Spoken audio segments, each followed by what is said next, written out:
अम्मी मुझे तो लग रहा था कि शराफत चचा मुझे मना नहीं करेंगे और फौरन शिफ्ट हो जाएंगे यहाँ पर, लेकिन उन्होंने ऐसा नहीं किया। कहने लगे कि कुछ दिन बाद बताऊंगा, फौरी फैसला नहीं कर सकता। मगर क्यों, वो क्यों शिफ्ट नहीं हो सकता? इसलिए कि शराफत साहब खानदानी है, बुर्दबारी उनकी फितरत में है। वरना आजकल का जमाना, मतलब 2-4 मुफ्त के पैसे मिल रहे हो, कौन रुकता है। और उन्होंने बिल्कुल ठीक किया है, वो फौरन कैसे हाँ कर सकते हैं। मैं चाह रहा था कि आप उन पर जोर डालें, वो आपको तो मना नहीं करेंगे। तो उनके यहाँ आने पे इतनी दिलचस्पी क्यों ले रहे हो? कहीं अभी तक उनकी भांजी में तो नहीं इंटरेस्टेड? मैं आप भी हद करती हैं, ऐसी कोई बात नहीं है। और मैं तो वैसे भी भूल गया था, लेकिन आपको अभी तक याद है। भला एक शादीशुदा लड़की में मैं क्यों इतना इंटरेस्ट लूंगा? उस वक्त बस एक आमी सी बात थी। और इसलिए कि तुम्हारी जल्दबाजी और जिद्दी तबीयत से बहुत आदी हूं मैं। मुझे लगता है कि अब तुम चेंज हो गए हो। I'm really happy about it. बस तुम्हारी शादी करवा दूं ना, सुख का सांस लूंगी मैं। अम्मी प्लीज, ये कुछ महीनों के लिए आप मेरी शादी के बारे में सोचना छोड़ दें। इतने सारे प्रोजेक्ट्स हैं मेरी टेबल पे इस वक्त जो कि मुझे देखने, मुझे उस पर प्लीज फोकस करने दें आप। आपको पता है इतने अरसे में कोई भी नया कॉन्ट्रैक्ट नहीं मिला, तो ये जितनी भी प्रॉब्लम्स है पहले मैं इनको सॉल्व कर लूं, फिर देखते हैं ना। प्लीज। अस्सलाम वालेकुम। शराफत साहब आइए, बैठिए। वालेकुम सलाम। शुक्रिया। सब खैरियत है? मुझे फारिस कह रहा था कि आप अभी यहाँ नहीं शिफ्ट होना चाहते। मुझे तो लगा कि हम दोनों के लिए यही बेहतर होगा, या कोई और वजह है? अब आपसे क्या छुपाना, असल में मेरी भांजी मेरे साथ रहने आ गई है। मियाँ बीवी में कोई रंजिश है, तो मैं चाहता हूं कि पहले ये मसला हल हो जाए। अम्मी मैं जरा एक इम्पोर्टेंट कॉल कर लूं।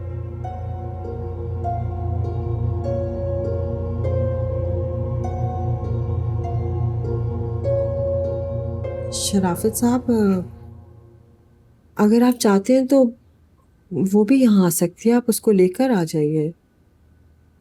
झगड़ा क्या ज्यादा सिवियर था? जाहिर है झगड़ा फिजिकल तो नहीं है, लेकिन रवैयों में इख्तिलाफ है। आप जानती हैं जुनैद तो काफ़ी माकूल लड़का है, लेकिन हमारी भांजी को अदम बर्दाश्त का मसला है। बहुत छोटी छोटी चीज़ों पर तनकीद करती है।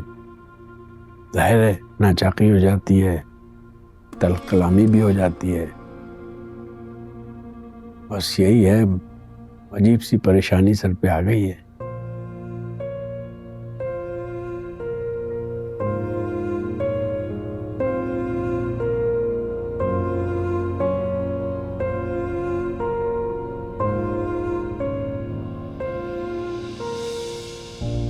सॉरी हुस्ना,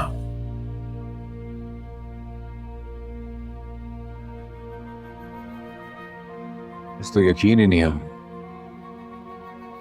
और मुझे समझ भी नहीं आ रही कि मैं तुम्हारे दुख में कमी कैसे है। मीना को कोई हक नहीं पहुंचता था तुम्हें ये सुन कहने का। नहीं जुनैद, उसे हक है। हर बीवी को अपने शौहर पे शक करने का हक होता है। जभी तो उसने मेरा लिहाज नहीं किया, साफ साफ कह दिया कि अब तुम मेरे घर मत आना। उसे लगता है कि मैं जान के तुमसे करीब आने की कोशिश करती हूँ।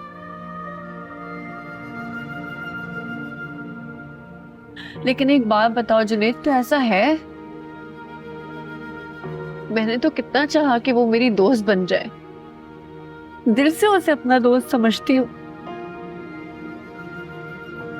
लेकिन वो मुझे अपना दोस्त नहीं समझती, बल्कि मुझे अपना दुश्मन समझती है। या रकीब का। पागल हो गई है क्या? मैं मान ही नहीं सकता कि ये मीना है, कि वो इस कदर गिर सकती। तुम मान नहीं सकते? तो तुम्हें क्या लगता है कि मैं झूठ बोल रही हूँ? मैं जानकर अपनी बदनामी कर रही हूँ।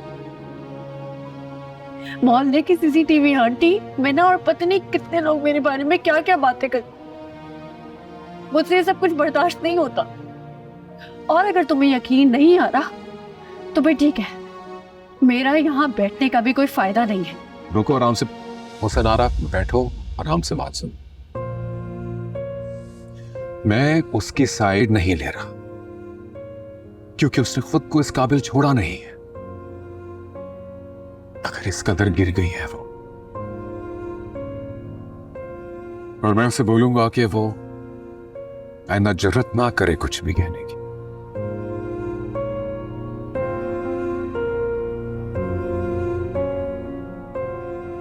एहसान होगा तुम्हारा, लेकिन बात तरीके से करना। उसको ये नहीं लगना चाहिए कि मैंने उसकी शिकायत तुमसे की है, वरना उसका शक यकीन में बदल जाएगा, जो मैं नहीं चाहती।